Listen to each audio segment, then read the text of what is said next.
Halo semuanya, hari ini saya belajarnya kali ini sedikit berbeda.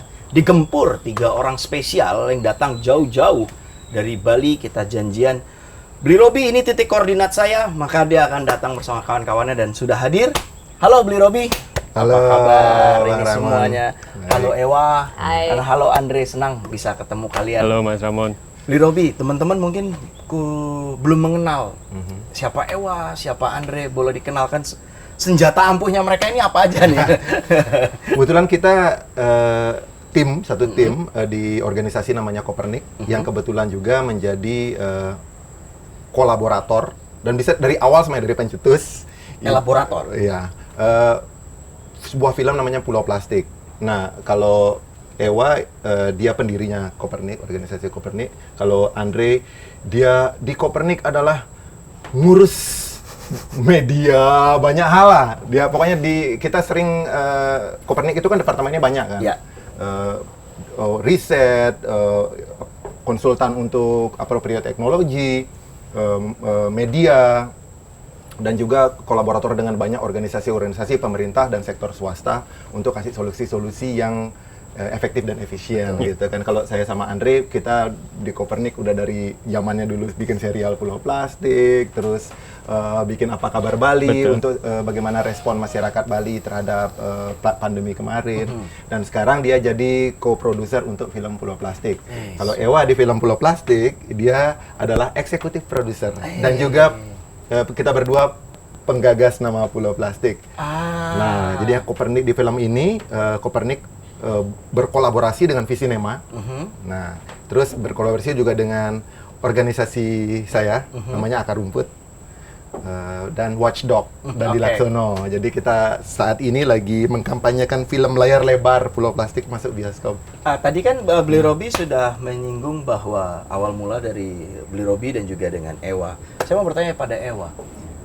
Pulau Plastik, awal mulanya ini bagaimana? Why Pulau Plastik? Dalam bahasa Inggris? nggak Inggris apa-apa? boleh. Okay. Or Polish, it's okay. Polish, okay.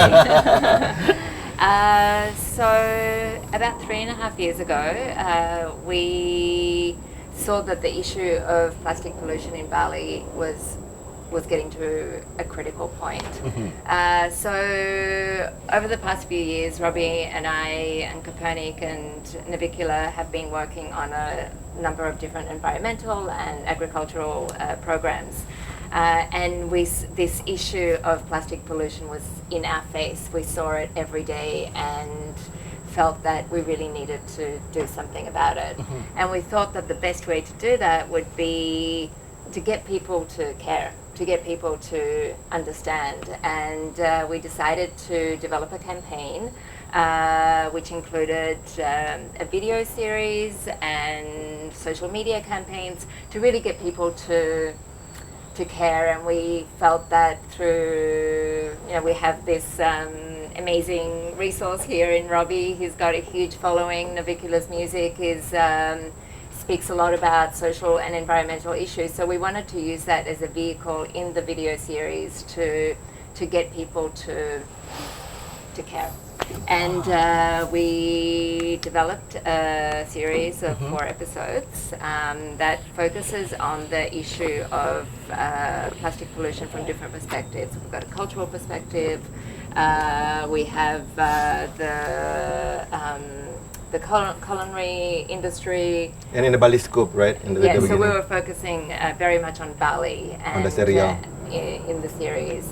And then the series was really successful, and then Vicinema decided to join us. And The series, when? Started the series? so the series, we launched the series at the end of 2019. 19, right? Okay. 2019. Yeah, and then for the last couple of years we've been working on the film. One thing that I wanted to mention is that the series uses a behavioral science approach, where we worked really closely with National Geographic and their behavioral science experts to develop specific messaging to get people to change their behavior around plastic usage, single-use plastic usage. Okay. And so we conducted research before and after to see is the series actually having an impact on people's behavior? It's nice. You did the research, okay. Bagaimana dengan risetnya di balik pulau plastik ini yang dilakukan Copernic? So we first conducted research to find out what is it that gets people to care, what is it that gets people to change their behavior. So this is what we call formative research, to understand what kind of messages are going to work with different audiences. So we developed audience profiles and specific messages for different people. And then once we developed the series based on those, and then once we launched the series, we conducted surveys with the audience before they watched the series, then after they watched the series, and then later again a couple of months afterwards to see does the behavior actually stay. Okay. It was started dimulai awalnya di Bali berarti. Iya, serial. Yes. Termasuk risetnya segala macam ya berarti. Kenapa Bali, Lee Robbie? Yang pertama mungkin karena home-nya kita di Bali, Copernic kantornya di Bali, dan kita banyak bekerja sama dalam 1 dekade terakhir dengan pergerakan grassroots, teman-teman komunitas di Bali, merangsang pemerintah untuk mengeluarkan regulasi juga, dan begitu keluar statement, triggernya ya, sebenarnya isu plastik ini kan bukan isu baru kan. Betul. Begitu keluar statement dari Jana Jambek waktu itu kan, Indonesia sebagai negara penyumbang kedua sampah plastik terbesar ke lautan setelah Cina gitu. Nah, kita sebagai orang Bali yang peduli, reaksi orang kan macam-macam dengan ini kan. Kalau dari kita menganggap ini aib gitu loh, malu gitu loh. Kita dengan negara yang sangat kaya akan lautan, Indonesia adalah negara maritim, nenek moyangku seorang pelaut. Tapi di satu sisi ada statement internasional yang bilang bahwa kita mencemari laut kita dengan terbesar kedua di dunia. Nah ini, iya itu dah. Kalau kita sebagai orang yang peduli dengan isu ini, kan tidak ingin gosip ini lewat begitu saja kan. Harus, berarti isu ini yang kita perjuangkan dalam beberapa tahun terakhir harus segera urgent gitu, harus segera dirilis atau segera dikampanyekan menjadi sebuah gerakan yang masif. Semua orang harus duduk bersama dalam satu meja. Dan yang membuat seluruh orang duduk dalam satu meja ini, kita kan suka sama media-media populer kan.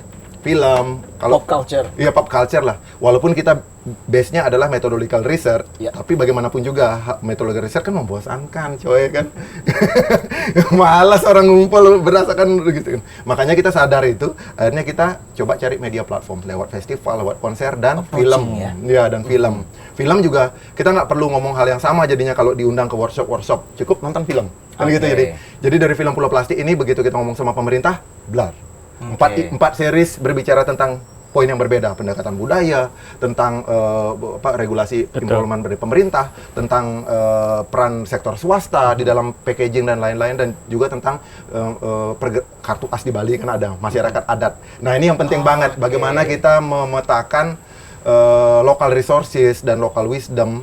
Karena tiap-tiap orang di Indonesia kan sebenarnya kartu-kartu asnya banyak kan? Regionalnya. Iya, kalau di Bali lewat masyarakat adat, mungkin sama juga dengan masyarakat adat di Dayak atau di Karo di Batak itu misalnya, atau di Toraja gitu kan. Atau di tempat lain misalnya ternyata pesantrennya kuat gitu. Tempat lain juga misalnya kayak, di sini di Jakarta misalnya industri media mainstreamnya kuat. Berarti mungkin lewat media mainstream gitu kan. Jadi tiap-tiap tempat kan ada kekuatannya sendiri-sendiri. Nah, kita mulai di Bali itu lewat masyarakat adat banyak. Dan bagaimana masyarakat adat itu sangat blend dalam napas sehari-hari Bali. Kalau saya sendiri juga kebetulan aktif juga di, walaupun saya rocker, main banyak modern apa semua, tapi rata-rata di Bali, orang-orang seperti saya, kamu di panggung main musik rock, tapi begitu kamu balik ke kampung, rumah-rumah kita adalah kampung-kampung yang nafas adatnya masih kuat. Jadi syukurnya seni di Bali punya peran penting di masyarakat adat kan. Kalau nggak ada seni nggak kelar tuh upacara-upacara gitu. Nah ini yang kita diskusi ini yang kita bangun lewat relasi yang sudah kita punya. Jadi hubungan kekerabatan di masyarakat adat. Dari sini bisa ngomong ke pemerintah. Mungkin beberapa masyarakat di desa di Bali, wah kalau peraturan formal keluar cuek aja. Tapi begitu peraturan adat keluar langsung fokus gitu. Jadi kayak semacam pendekatannya berbasis pada kebijakan lokal ya. Betul. Artinya bisa diterapkan di segala tempat, segala titik di Indonesia berarti. Benar. Dan di sini kemampuan tiap-tiap desa itu untuk melihat potensi lokal kita apa nih. Oh kita ada ini kampung wartawan semua isinya satu kota gitu ya, mungkin lewat media populer. Ini bahwa di suatu tempat ini ternyata banyak kantor-kantor LSM gitu misalnya, ya bisa pakai media itu. Nah, kalau dari Pulau Plastik sendiri, kalau aku lihat awalnya series ini kan menjadi kenapa di Bali seperti pertanyaan tadi itu, karena walaupun kita berpikir global, kan permasalahan plastik ini global, mencemari lautan berarti tidak ada satu lautan. Semua lautan ini terkoneksi, tidak ada lautan lain-lain gitu. Jadi semua satu dunia ini satu laut karena terkoneksi. Tapi bagaimana caranya solusi itu dimulai start small. Kita percaya, walaupun kita berpikir global, permasalahan global, tapi kita percaya bahwa solusi-solusi ini bisa dari, karena kita bilang, solusi dimulai dari diri sendiri, dari rumah tangga, dari lingkungan sekitar. Ya, kita mulai dari start small. Mulai dari Bali dulu lah, mungkin lebih terpetakan. Walaupun akhirnya film Pulau Plastik yang di sinema ini berbicara lebih Indonesia. Apalagi waktu itu yang pertama. Yang kedua, respon kita, 2018, pemerintah Bali mengeluarkan regulasi sebagai provinsi pertama yang melarang penggunaan plastik sekali pakai. Nah, begitu regulasi ini keluar, kita sebagai masyarakat yang peduli kan ingin mendukung. Betul. Oke, ini kita tunggu udah lama nih gitu. Nah, ketika regulasi itu akhirnya keluar, mungkin kan beberapa perjuangan seperti ini ingin juga dilakukan, diperjuangkan juga untuk kawan-kawan yang berada di wilayah lain. Kira-kira good case practice-nya apa untuk bisa regulasi ini akhirnya keluar, menggoyang kebijakan ini? Namanya regulasi selalu keluar apabila ada keinginan dari masyarakat.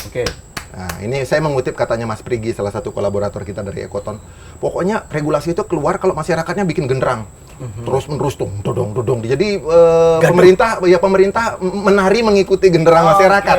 Kalau masyarakatnya cuek, regulasi ya nggak cuek-cuek aja gitu kan. Aku pikir juga karena isu plastik menjadi populer di Bali sehingga itu menjadi desakan bagi politisi untuk wah ini isu populer di masyarakat, masyarakatku maunya ini. Ya, regulasi kan akhirnya mengikuti apa yang aspirasi masyarakat kan. Ya, begitu ini keluar, kasihan juga nih pemerintah sosialisasi gitu. Kita tahu juga keterbatasan pemerintah untuk sosialisasi di media populer kadang-kadang kan terbatas kan. Ya kita bantulah. Oke, ketika akhirnya di Bali mengeluarkan kebijakan regulasi tersebut, and then setelahnya gimana? Ataukah mungkin ada beberapa kota yang akhirnya mengikuti semangat yang sama ini? Ya, sebenarnya kota yang pertama kali wilayah kota itu Banjarmasin. Oh, justru pertama Banjarmasin. Banjarmasin. Iya, kita kan update nih siapa nih kota. Habis itu baru beberapa kota-kota ada Bogor ya. Terus wali kota Bogor. Habis itu sebelum regulasi skala provinsi di Bali keluar, wali kota Denpasar. Nah, itu kita dampingin, kebetulan teman dekat juga dan baik, kita bahu-membahu untuk skala kota. Dan tiba-tiba 2018 dibuat, tapi 2019 rilis bulan Juni. Bali satu provinsi. Nah, kita sebagai orang Bali kan ingin, wah, harus kita bawa nih berita ini keluar supaya harapannya kota-kota atau provinsi lain juga semakin banyak ikut. Ya, ternyata berbarengan dengan niat ini, Visinema muncul untuk bikin film Indonesia. Nah, artinya, di film inilah muncul akhirnya kita membawa isu ini ke level nasional. Oh, oke. Artinya kayak boleh dibilang sebenarnya Pulau Plastik is a campaign berarti ya, is a big campaign. Yes. Dan melahirkan banyak turunan. Salah satunya kayak tadi bilang, kita bicara film series, kemudian kita bicara film layar lebar, film dokumenter gitu kan. Boleh tanya langsung ke Mas Andre nih. Turunan, mengapa memilih audiovisual sebagai salah satu output turunannya? Ya, sebetulnya mengawali itu semua kan kita ngelihat banyak hal-hal yang terlewatkan. Bahwa sebetulnya di Bali sendiri, coba Mas Ramon pikirkan, di mana di dunia ini yang berhasil men-shutdown selama 1 hari. Yes, tidak ada pesawat, tidak ada aktivitas Bali. Sehingga Bali sini punya satu kekuatan lokalitas yang kuat, yang kemudian narasi ini yang kita mau drive ke penjabaran bagaimana kampanyenya. Nah, soal konteks medianya sendiri, kenapa kita memilih audiovisual, sebetulnya secara garis besar audiovisual menjadi satu media yang paling populer saat ini. Dia bisa membantu orang untuk kemudian engage dengan konten yang kita bicarakan. Kami bekerja dengan sepenuh hati dengan Beli Robi misalnya. Dia menggunakan esensi musiknya. Kita melihat bahwa musik menjadi bahasa yang universal. Sehingga kemudian kita melakukan semacam eksperimentasi media ya. Tidak hanya secara visual, tapi kita kuatkan juga secara audionya. Nah, ini sebenarnya yang kemudian kita mau kembangkan menjadi sesuatu yang satu package nih. Karena kita nggak mungkin bicara tanpa ada sentuhan emosional, sehingga audiovisual lah satu treatment yang oke. Yang kedua, sebetulnya ini yang kita dorong juga dari Pulau Plastik, bahwa teman-teman tidak hanya harus membuat video, teman-teman juga bisa mengkaryakan apa yang teman-teman bisa lakukan. yang kemudian kalau konteksnya Bali misalnya, di Bali ini kan pulau 1000 ritual, nafasnya itu adalah ritual, dan sayangnya adalah ritual itu tidak dibarengi dengan kesadaran untuk cinta lingkungan, sadar lingkungan. Berapa banyak bungkus-bungkus plastik yang ada di Banten, sajian-sajian orang Bali, dikali berapa kali dia sehari harus melakukan itu, sehingga misleading nih. Satu sisi mereka ingin menghaturkan wujud baktinya pada alam, di sisi lain mereka ngotorin itu juga. Nah, ini yang mau kita coba singgung-singgung dulu. Dari situ kemudian menambahkan apa yang disampaikan Ewa dan Billy Robi tadi, bahwa ada keterkaitan inisiatif yang sudah ada nih sebetulnya lewat regulasi. Kita hanya ingin mendorong dan merekam inisiatif-inisiatif itu. Jadi kita sebetulnya tidak kecapean untuk membuat sesuatu yang baru. Kita hanya mengingatkan lagi, recalling their mind sebenarnya. Kita punya ini loh. Apa yang terjadi dadong kakek kita, nenek-nenek kita dulu waktu ke pasar, mereka nggak ada tuh plastik. Sedotan juga nggak ada, langsung aja minum. Artinya solusi kita udah punya. Tinggal yang kita coba, yang agak menantang adalah behavior change tadi yang sempat disampaikan oleh Ewa, bahwa di situ kemudian titik yang harus kita lawan. Nah, di sisi lain sebetulnya ngomongin soal media, Bali punya begitu beragam inisiatif. Kita punya di wilayah pemerintah dengan regulasinya yang kemudian akan susah implementasinya ketika tidak didukung oleh private sector, produsen. Sebagai orang yang kemudian bertanggung jawab untuk meredesain lagi package mereka, bertanggung jawab atas kemana nih larinya nih produk-produk mereka itu, dan kemudian lagi-lagi komunitas. Sejauh ini memang dukungan kami di 3 sektor itu. Kami tidak suka shaming ya, ini salahmu, ini enggak. Kita duduk bareng, kita pecahkan rame-rame, karena sebetulnya semua sudah ada solusinya. Tinggal kita berkomit nggak untuk menjawab solusi itu.